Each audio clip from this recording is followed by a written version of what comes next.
Revolution Radio proudly presents, live from the heart of the Blue Ridge, Roanoke, Virginia.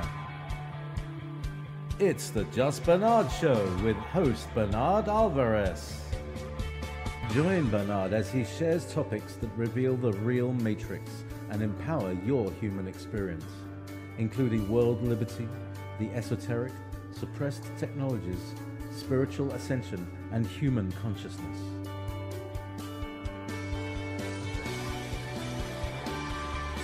Humanity has awakened, and our time has come to realize our full potential.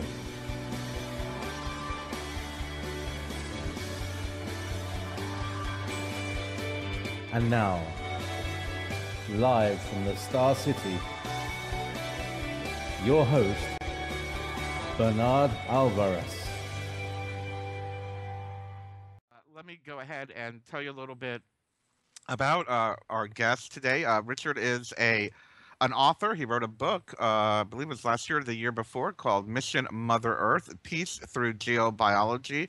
He is a master geobiologist, dowser, teacher, and healer. Welcome to the show, Richard. How are you today? I'm fine. Thank you, Bernard. Well, it's very, very nice to have you back on today. And the work you do is so inspiring to me and to so many people around the world. Can you tell us a little bit about geobiology? What is geobiology for our listeners that don't know what it might be? Okay. For me today, geobiology is a means to an end, the end being the betterment of the planet. And let's talk about geobiology. It's a study of the negative influence that we get from the earth and from our environment. How does the environment influence the human being, the animals, and the plants? Now, we're concerned mainly about the human beings. And what you can learn from geobiology is that it can be corrected. We correct all the negative influences, which can be from underground water, from underground faults. It also can be from something that we're not too familiar with because it's not something we can see. It's called cosmotelluric chimneys, or for short, chimneys. Why the word chimneys? Well, they come out of the ground and they go up, just like a chimney would. Also, they go underground. And their main function is to exchange the negativity that is present in the planet with positivity which is present in the cosmos. Mm-hmm. So these things are doing a continuous exchange of energy, taking the negative energy out of the planet, bringing in positive. These chimneys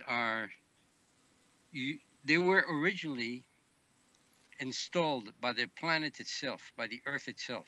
Mm. And they can also be created by man, such as what you have in churches and cathedrals. They can be also, and they have been created by extraterrestrials. And they also have babies. Oh. Yeah. When they're big enough, they can have babies. I discovered that there are male chimneys and female chimneys. So there you go. And I also very interesting. Yeah. And for one male, you may have like 5 or 6 females, which is not a bad deal. Not bad for them. Yeah. These chimneys do not have any consciousness. In other words, what they do is not something that they want to do. They just do it. Mm. And what they do, if they're usually negative in homes, they make us sick because they're taking, like I said, non-consciously, they're taking energy from our body. And this is why many people have difficulties in going to sleep or waking up in the morning very tired. These chimneys move around the planet on the Hartmann and Curry grids. And when they find a house with people living in it, they just stop there and position themselves on beds or in the living room or any other place where people have a tendency to stay for a period. Mm. In empty homes, homes that have been recently vacated or that do not, uh, homes that have not finished constructions, you will not find chimneys. They sense our energy. There you go. So they're attracted to life force energy. Absolutely. Ah, To okay. our life force, yes. And these are negative. In churches, cathedrals, synagogues, in mosques, you will find positive chimneys. Now, let me ask you a question, Richard. When you're talking about negative chimney and positive chimney, are you relating to the type of work that they're doing, that they are exuding negative energy and exuding positive energy, or are they taking Well, in the positive or taking in the negative? I believe that both the positive and the negative frequencies, chimneys, sorry, have frequencies which are either good for us or not good for us. Okay. Okay. For example, from the planet, you can get positive energy from the Earth, and that is like 3.5 gigahertz. It's like, people now they know about computers, and they have all kinds of speed and so on. So a giga, it's like 1,000 million, and that's a high frequency, and that's good for us. This frequency. On the other hand, you have another frequency coming out from the planet, which is 35 gigahertz, and that's no good. That's negative. So negativity, positivity, you can express in terms of what it does for your body. How does it influence your health? I see. I see. So how it affects the environment? How does it affect the people living in the vicinity of the chimney? That's right. That's right. So now that's one thing. Well, you also have underground water. Yeah. Underground water can be at a depth of 1 meter, sometimes it happens, or it can be like 250 meters. And the water influences us because basically the gamma rays, Right. which come from the cosmic space, bounce off the water and come back and hit us. And how do the gamma rays get down there? Are they just a part of the Earth energy from the core, perhaps, or? No, well, they are gamma rays coming from the core, but those rays do not really bother us. They're not a problem. Those that are a problem are those that come from the sun, from the cosmos, from space, basically. Mm-hmm. Mm-hmm. And we are bombarded continuously by these rays. Now, these rays, these particles, these gamma particles, they have a tremendous force, tremendous power, like 100,000 kilo electron volts. Wow. 100,000 electron volts. It's very, and their mass is that of an atom. So it's like you're putting a tank into a grain of rice. Wow. So these rays come through from space, and they can pass through us, no problem. They keep going down to the earth, and they keep going. Ah, okay. The minute they hit underground water, the water molecules reflect part of the ray and absorb most of it. Okay? So Mm. now you have a weakened, um, this weakened gamma ray, which is coming back again through the earth up to the top. And if you're there, well, your body is like 70% water, so that's going to stop it. Right. Right. And when it stops it, then you have what you call ionizing radiation, which is going to change the the cell structure in your body. Hence, you're going to start developing cells, which are your cells, but cannot function like they used to, and we call that cancer.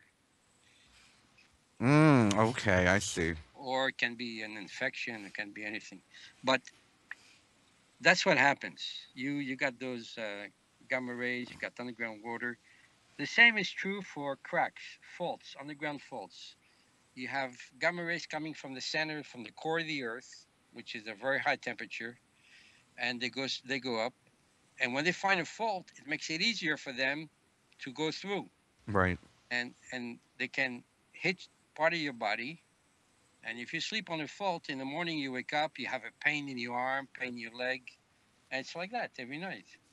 Also, very detrimental to your health, especially people who have problems with their knees, where the cartilage goes. The reason being is that if you get hit in the knee with gamma rays, it will prevent the cartilage from reproducing, from renewing itself. Oh, That's it. So much for those things. Uh, Geobiology is not going to help you to sleep better, to live better, not to be under stress all the time. right. People who are under stress all the time, fighting for no reason, people who don't sleep well, people are all the time tired, people all the time sick. Well, the reason is coming from the earth, really. I mean, after all, man was not born to be sick. We were born to be healthy. Yeah. So it's fair to say that most of our illnesses, whether they be man-made, uh, environmental destruction, man-made destruction of the environment, and or just the natural energies of the earth. If you're living like over one of these faults or something like you're mentioning, is that what you mean? Yeah, yeah. If you, most houses, most places on the planet have underground water running. Right. And this Right. is your public enemy number one, you know, underground water. And it's kind of a paradox. We cannot live without water. If you Yes. don't Yes. drink, you're going to die. But yet, because of water, we are sick and we can die from the water. And this has been proven in many, many experiments, like many, many, many years ago. It's not something from this century even. Right. And I find it very interesting because of the work of geobiology as well as, and I guess comparing to the work of those who work with the energy lines and the energy grids of the Earth. Some, I believe, in the energy grid field of study, that when two underground water crisscross, where they cross each other, that creates some type of energy vortex. And I'm wondering if that would be Yeah. positive or negative. If No, it's very negative. okay, Yeah, very negative. In open space, let's say if you have underground water or faults or anything, very negative. Everything is negative. The minute you take these elements and you bring them into a church or a synagogue or in a mosque, the structure is going to transmute this energy from negative to positive. so Okay. is that because of the focus of the divine source, or divine energy? Is that what we? Well, it's even, it's because the structure of the place, and I think also because the intention put on that place during construction. Ah, I see. I see. Yeah.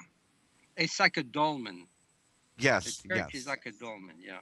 And amazingly, I have discovered, and I also give conferences on the subject, I compare the three major cultures, the three major buildings in these religious cultures, the Christian, the Jewish, and the Muslim.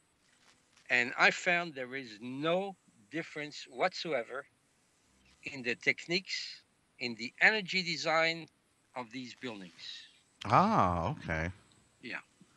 Now, have you had the opportunity to compare or research this type of work dealing with perhaps some older structures like monoliths or, well, you said dolmens, passage grave, pyramids, anything like that? Yeah. Bernard, this is kind of asking a doctor, did you, are you a general type of doctor or do you specialize Right, right, in liver problems or in heart problems and things like this? I cannot stretch myself too thin. right, right. And mostly I deal with geobiology proper. I don't go into things like dolmen because that's also a full-time job. Yes, yeah. We had a Yeah. researcher on last week who studies that, Yes. actually. I understand. I know a lot about things like this, but I don't get involved with that Right. too much. So you haven't had the opportunity to see if that it transmutes the energy like we were talking about? Oh yeah, I can tell you that dolmens transmute the Oh, energy okay, because, okay. yeah, what happens, like even as far back as 4,000 years ago, people like the Celts, I take that as an example, and many other people that did it, they used to detect underground veins, Mm-hmm. and they knew already that people sleeping over underground veins, they get sick. So what they used to do is find them with a hand. Once they found them, they used to put the dolmen over the underground water, and they used it for two purposes. One is to transmute the energy from negative to positive, therefore having the current flow going under the village, carrying positive energy. And number two, they use dolmens uh, as tombs, temporary tombs. They would put the Yes. bodies under that, and after a period of 30 days, they would take the body out completely positive, all negative energy removed. Mm. Well, yeah.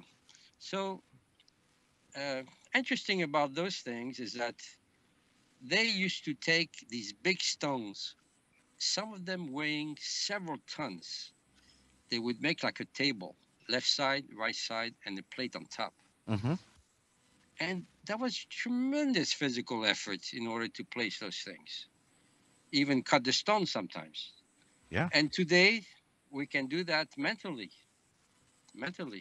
without having to resort to anything.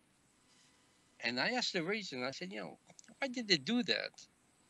Why didn't they use the mental? Well, it was a question of conscious development. They weren't not at that stage. Okay. Yeah. Hmm.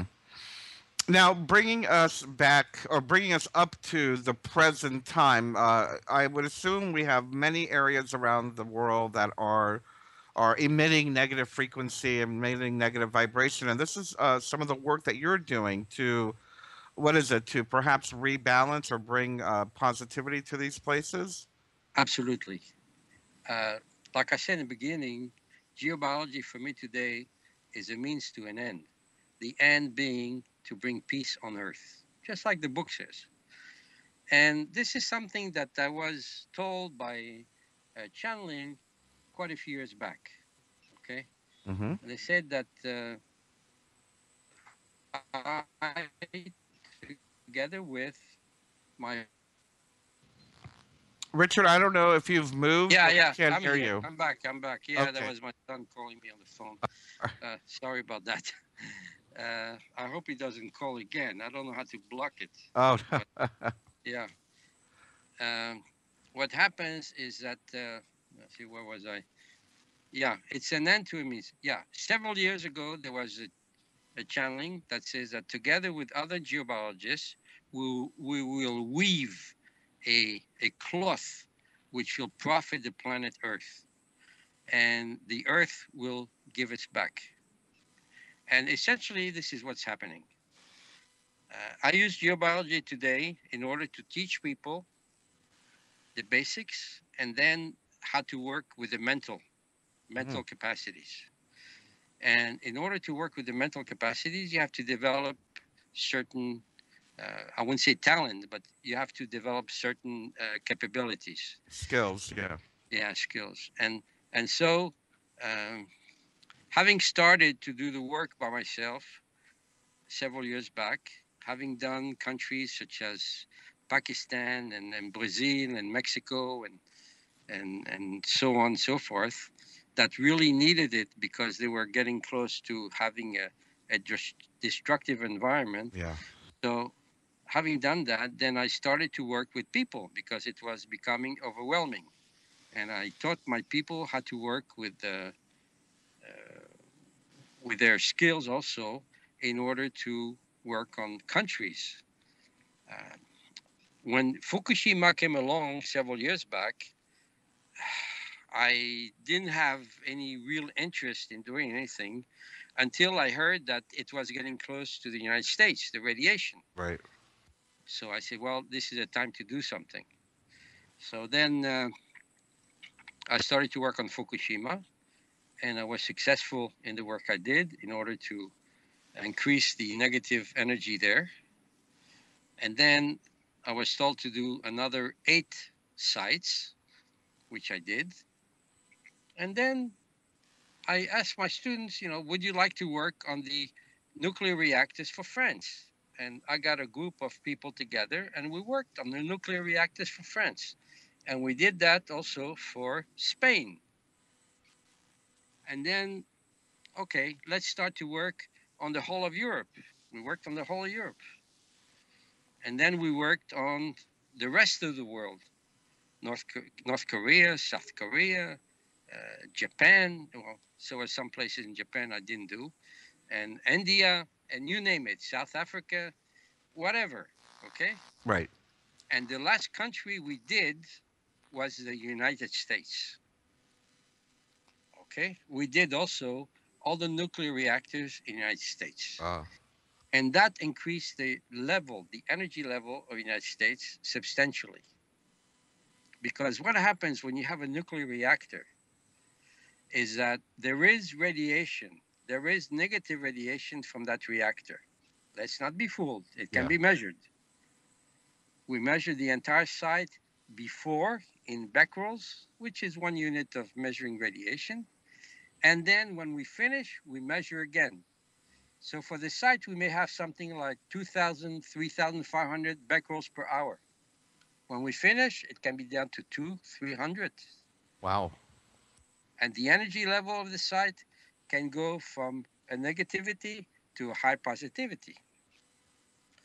Not only this is good for the people, but it's also good for the planet. Okay, and this I know for a fact. Of course. Because I was asked at one time by the Lemurians. Not that I communicate with Lemurians, no, not directly. But they said that at Fukushima, there was still radiation they could feel.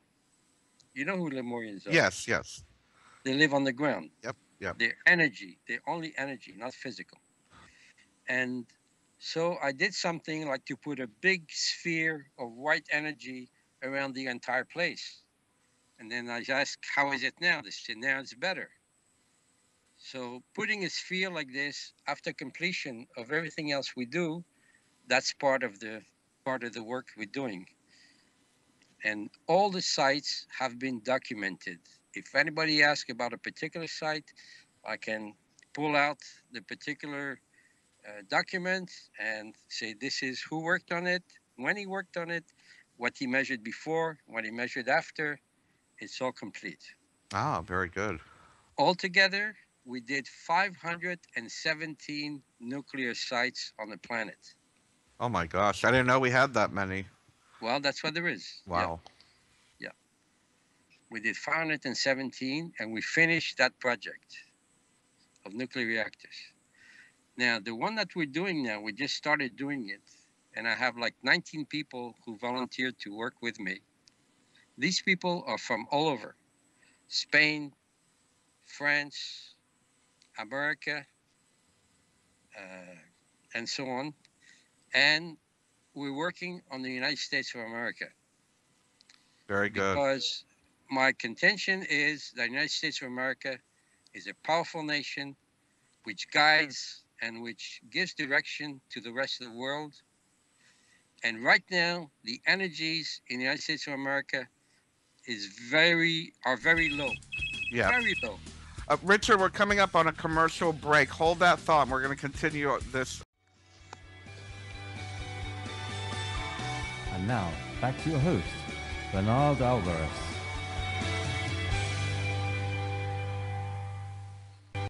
And welcome back to the Just Bernard Show here on Revolution Radio at freedomslips.com. We were just speaking with Richard about the work he is doing here now in the United States after covering much of the planet's nuclear plants.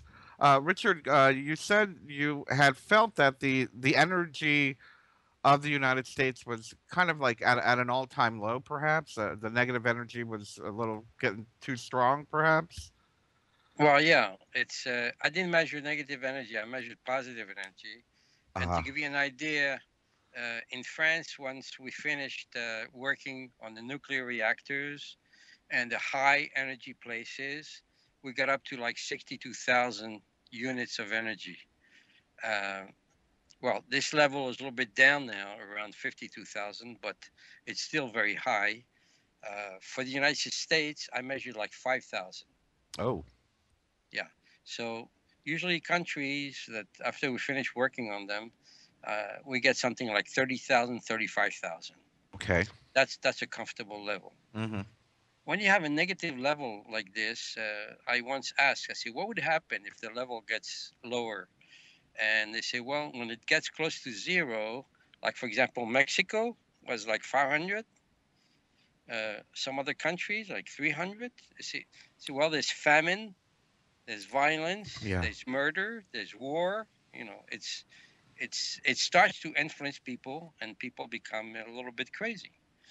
And this is why the United States got to have a little higher energy level, actually much higher Yeah. energy level, in order for people to live comfortably without stress and without violence and things like this. And this is what we're striving for. And this project is going to take about, I gave the people like 1 year time. Ah, I see. Yeah, because we got 50 states, and each person gets a state one at a time. And I don't want to press them because they got their lives and their things to do. And I concentrate the entire effort. I manage the entire effort, and that's it. And I think we're going to see some changes. It's like this: when you work on a home and you change the negative energy that's there. In this case, it is negative energy. It's very low. Mm-hmm. And you increase that energy, the people feel the difference. The people feel better, they sleep better, they're healthier, there's no stress in the home. So I would imagine if we do the same thing for an entire country, it's going to be acting in a similar way. Yes, yes. So, So I have a question for you, Richard. When you say working on, what type of work are you doing for these sites to raise the energy? Is it? I'm assuming is it etheric, astral, energetic, all of the above? well, it's like this. Let's say you take the state of Idaho, Uh right? huh. Yes. And for that state, I found that we need to find 6 sites. So the person that's assigned the state is going to take now the map of the state and start to look on the map for crossings. First longitude, he's going to look for 6 places, and then latitude. And then he's going to make crossings. Mm. Does this point correspond to this point? Yes. So you make a crossing there. Does this point connect to this point? No. So it doesn't. So by actually coming up with the coordinates, you're going to find 6 different sites, Okay. and then using a program which allows you to see the planet and increase the view and so on, we get down to a level of seeing houses and trees. Okay. And when you get down to that level, then you start to ask how many chimneys, these are positive chimneys, how many chimneys do I have to look for? Most of the time it's 3, sometimes it can be 4. So then you start again to look with the pendulum for 3 or for 4 chimneys. Once you find those chimneys, then they probably form a triangle, let's say, if there's 3 of them. Mm-hmm. And what you do is that you energize these chimneys. Yes. You make them alive. You make them double the energy, you see? Mm-hmm. And they increase in size, they increase in energy. And once you've done that to the 3 chimneys that you're working on, then you interconnect them. So now they form a triangle. And the energy starts to flow among the chimneys. All right? Mm-hmm. Now that's one site. Right. Then you Right. take the other sites for the state. And when you have all the states, all the sites together, then you interconnect them by saying, do I connect this side to this side? Yes or no. Do I connect this side to this side? Yes or no. Then you come up with an array. And then you see that this array has a high level of energy.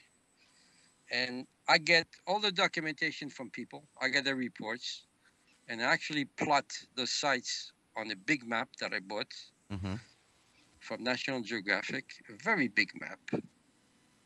And then once the whole project is finished, I make the interconnections between each one of the states. Ah. Okay? Then something I didn't tell you or your listeners is that I connect this project, like I have connected the other projects, to a line of energy which circles the Earth. And I refer to that as the cosmic serpent line. Mm. This is a line which I worked on many years ago.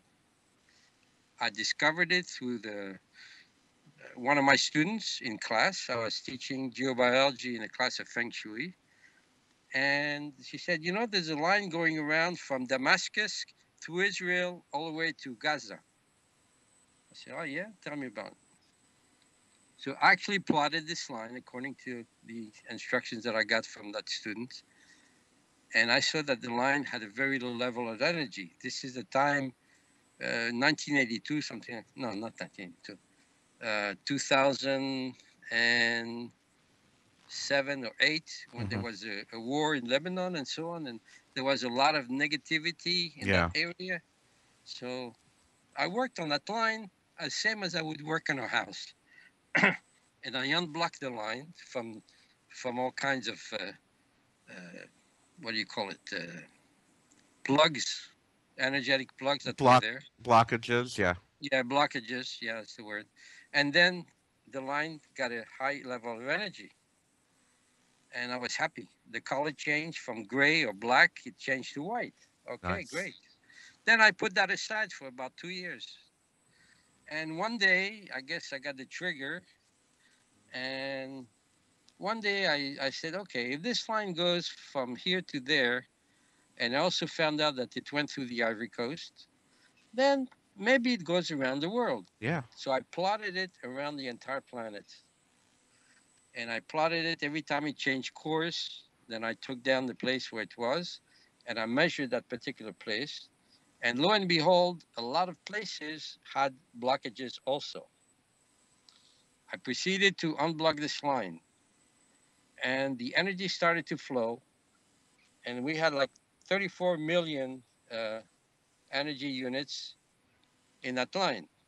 So then after that, every time I worked on a country or whatever the project was, I made a connection between that country and the line at a specific place in the country and at a specific place on the line. Ah.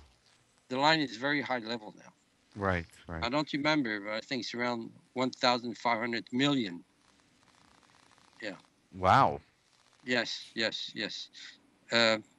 Part of the things that are connected to this line are doors to 4 different constellations. That was going to be my next question. How do we connect to the cosmos? Are any of these connected? Thank you. Thank you. The first one that I connected without knowing about the line or without working on line, that was the one to Sirius. Wonderful. And that is because I was told through channeling that at the particular site where I was working, there was a door to Sirius. I didn't pay much attention at the time. I put it aside and that was it. And then one day I decided to drive like an hour and a half without really knowing why. I had really no real target, but I went to that site again in Israel. And then I asked, is this a door to Sirius? And I got a yes with the pendulum. So I went to work there, and sure enough, I found it. So that was the first connection that was done from the planet to Sirius. I opened that door. Then I looked on the map for another one to Orion. And I found that. And Andromeda. I found that. Andromeda is in the States, I think. And then there was another one, the Pleiades. That also I found and connected. So every time I made the connection like this, the constellation, the level went up of that line for that line, and substantially. Well, and after that, also the level went up for the planet. because whatever happens to the line influences a lot the planet. Right, right. Yeah. So Now, yeah, that's work.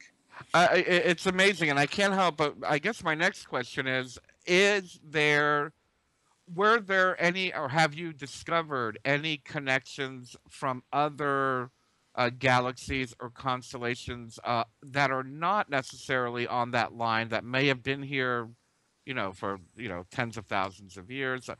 I just can't help but wonder if, with all the help of our cosmic family out there, if perhaps maybe they've also created connections to us on their end. Yeah, it's true. Um, to talk about those that are connected, they were there. Yeah. But there was in Eritrea, in Africa, there's a point. In Australia, there's another point. In Oh, the States, there's another point. You see, in Israel. And these connections were always there. The only thing I did was to discover them and to activate the place oh, and then to make the interconnection with that particular constellation. All that with the mental. Mentally, it did all the work. wow. Now, there are other two that I know about that I have to work on. And then there are another four that I was told I need to find and work on them. So it's a lot of work, but and I have priorities. So That's wonderful. Now, have they explained to you? And I understand that your goal is to bring peace on the planet through this work. But is there perhaps will that help the evolution of human consciousness as well? absolutely, absolutely, yes, yes. And people, I was told by the extraterrestrials that I was told that people who read my book, they increase their level of consciousness. You see, Yeah, I can and see that. yeah, and I'm interested really in fulfilling my mission, and that's the most important thing for me to fulfill that mission. And well, the book is there. People want to order it, they can order it, but that's it. That's my job is to do that work, to do that work, and in order to do the work, I need help from people, and that's why I teach them today. Right. I teach them so that they can progress in the learning, and then I give them a special course which is free, how to work with the planet, Oh, how to wonderful. work, yeah, and how to work with nuclear reactors. Well, that's finished, so we don't have any more nuclear reactors to work on. But to work on different countries, I still have that course. Yeah. That's wonderful. And so, anybody that's listening, if they have an inclination to work with you, how do they contact you or find out about these courses? Well, you can look on my site. Uh, Geobiology.co.il. yes. Oh, Or you wonderful. can look and you can Google my name, Richard Benishai, and you'll find pages, and among those pages, you'll find also my site. Hmm. Um, and that's it. It's yeah. And you work with them personally, or do you teach classes at a location? How does one learn Yeah, how to do this work? I teach classes. I have planned already for teaching United States next year. I have taught already United States several times, Uh-huh. but next year we're going to be in California, and then in North Carolina, and then Florida. Oh, okay. Yeah, yes, and those dates will be exposed when I finalize them. Uh, Wonderful. yes, my courses are very unique. Um, this is information that I get feedback from my students, Right. not that I came up with the idea myself, but uh, I teach people how to do the harmonization of a home complete without moving anything, without adding anything, without having people do all kinds of transformations and things like this. Uh, with Right. this technique that I teach, there is no such thing as, your house is in terrible shape, you got to move out. Right. You know, when you hire people to work for you, it's not for them to tell you got to leave. It's obvious if you don't feel well, then you're going to move. But what happens is that with my techniques, then you don't have to move. You don't have to change anything. We don't add anything. We don't remove anything. The work is done by the people without any special tools, or we just use pendulum, we use antennas and graphs, and that's it. And so you basically neutralize or balance the energy. Is that fair to say? Neutralize? Yes, we Yeah. neutralize the negative energies, whether it's from underground water or faults Right. or chimneys we take outside the house. Okay, we find them where they are, and we take them outside the house and position them on a crossing of Hartman, which is easier to find than Curry, and that's it. And then we do also a special process. You may call it a ceremony if you like, where we use the different beings like the creator and the angels and so on, Mother Earth, Mm-hmm. nature spirits. And after we do that, then the energy is increased. We take care of every negative energy possible in a house, whether it's souls, yeah, which are trapped there, Yes, or that was going black to be one of my questions. Yes. or black energy, which can be like black magic, can be Mm-hmm. voodoo, can be evil eye, curses, or energy, negative energy in the walls, energy due to televisions, radios, portables, and stuff like that, Mm-hmm. and so on. It's even the neighbors. We take care of the negative energy from the neighbors. Telephones, bases, the cellular bases around Right. you. Like the electromagnetic fields and whatnot. Yes, yes, negative electromagnetic. Yes, we take care of that also in the same process. Right. Everything goes to zero. It's amazing. It's amazing. It doesn't matter if you measure 20, I measure 30, and the other guy measured 40. When we finish this, everything goes to zero. Everybody agrees on that. Wow, that's fantastic. Yeah. And people sleep better, people feel better, people are better, and that's it. That's wonderful. And so you incorporate this to utilize on your Mission Mother Earth projects that are revealed to you, I guess, as you finish one project, another project is revealed to you, kind of. Yeah, we go and we do one country after the other, and I give preference to the United States because it is a leading country. Right, a world power. Yeah. Right, right. Yes, I'm an American citizen. Right, Since right. I was 18, Oh, okay. I served in the army in Vietnam, and and I lived there for many years, and so it's kind of a shame that I read the paper and I see all kinds of problems, with the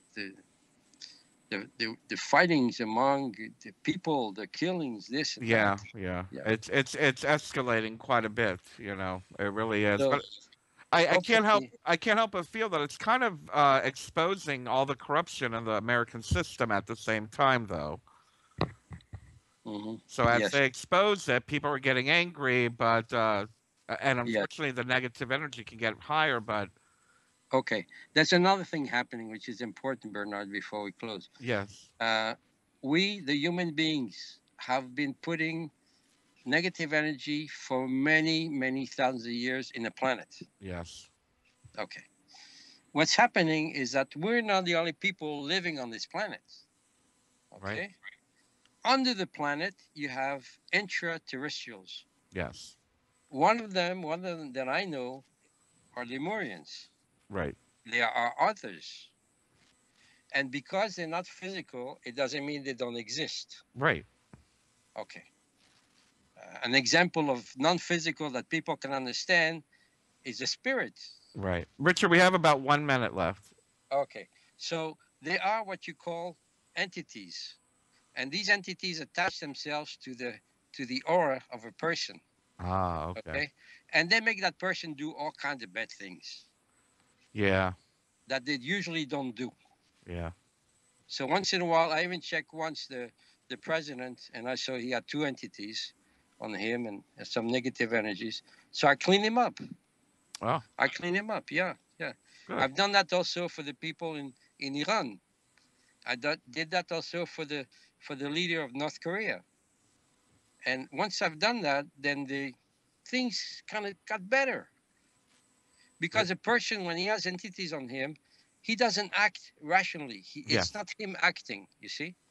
And there are thousands and millions of people on the planet which have these entities. And they come out from the earth because the earth is very negative, and they come out to get cleaned up, so to speak. Yeah. And they get on you in order to get cleaned up. You see, they take your energy, they make you do crazy things, they make you sick, and so on. So that's it. That's another point of view that you have to look at. Wonderful. Well, thank you very much, Richard, for all your time today and for all the work you're doing on the planet. Everybody, please go to geobiology.co.il for more information.